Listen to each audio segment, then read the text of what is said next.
If you find yourself second-guessing your decisions, doubting your instincts, or wondering why you don't trust yourself the way you used to, this video is for you.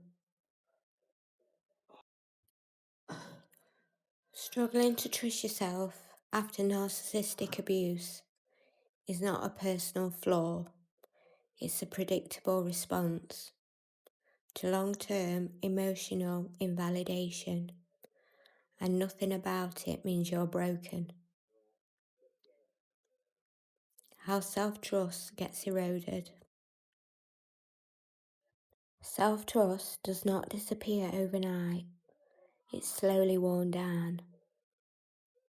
It happens when your feelings are questioned, when your memories are denied, when your reactions are dismissed. Over time, you start to doubt your internal signals, not because they're wrong, but because you were taught not to listen to them. Gaslighting and internal confusion. Gaslighting doesn't just confuse you in the moment, it teaches your nervous system that your perception is unreliable. When this happens repeatedly, you begin to outsource your reality. You stop asking, "How do I feel?" and start asking, "How should I feel?" That shift is subtle, but it's deeply damaging to your self-trust. Let's talk about why you replay your decisions over and over. After abuse, many people replay decisions constantly. Did I overreact? Did I misunderstand? Was I too sensitive? Was I too angry? The list just goes on. You'll replay everything that's been said, you'll reread texts, and you'll drive yourself a little bit crazy. Oh, that's what it feels like's happening anyway. You're not crazy, and this is not an obsession. It's your system trying to protect you from being wrong again. You hyper-analyze becomes a form of safety. So you're doing this to protect yourself, and it's that simple. You can feel paralysed in decision making as well. When your choices were criticised or undermined for long periods, choosing stops feeling safe. Every decision can feel loaded with emotion. You'll end up feeling anxious, panicky. Sometimes you will just stay in because you just can't physically make that decision to go out and do what you need to do. You'll question yourself over and over with things like, what if I choose wrong? What if I regret it? What if I'm blamed again? Indecision is not a weakness, it's a caution, learned by the unsafe environment and the abuse that you've been through.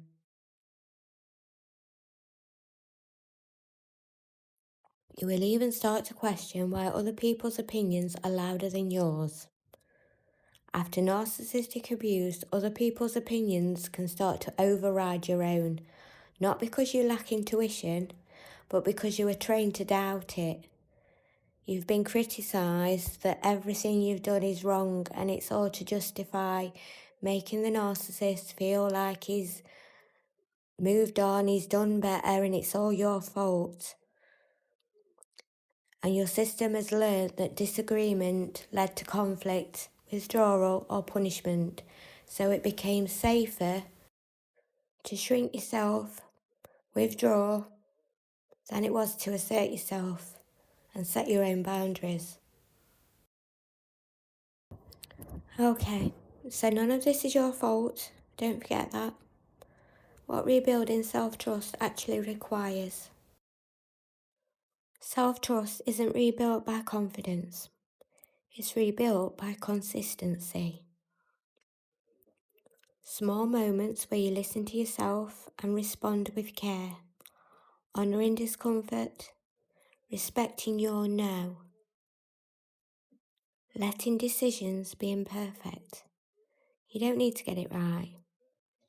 You need to feel safe making choices. And why rushing your self-trust backfires? Many people try to force self-trust. They tell themselves to be stronger, more decisive, more confident, whatever. But self-trust doesn't respond to pressure.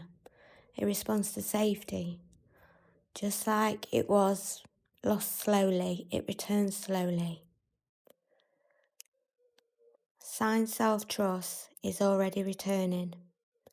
You might not notice it at first, but self-trust often shows up quietly. You pause instead of explaining yourself. Sometimes you get to the point where you just stop explaining yourself and think, I don't need to. You listen to discomfort instead of overriding it.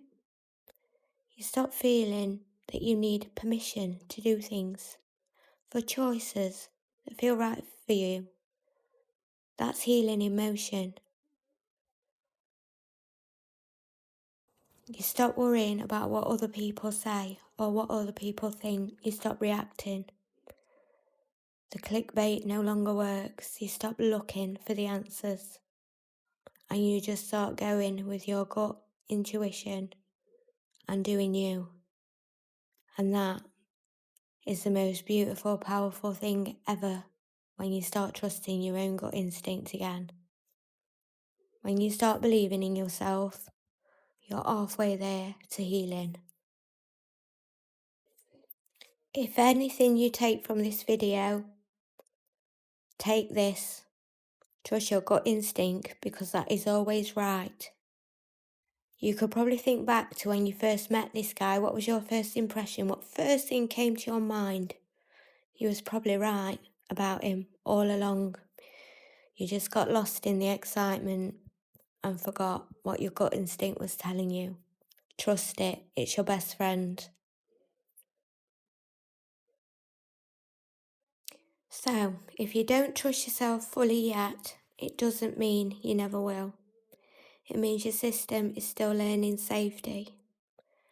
And self-trust returns when safety becomes consistent. You're not behind, you're recovering, and you're allowed to take it this slowly if you wish. You recover in your time when you're ready. But you will recover. Trust me, you will.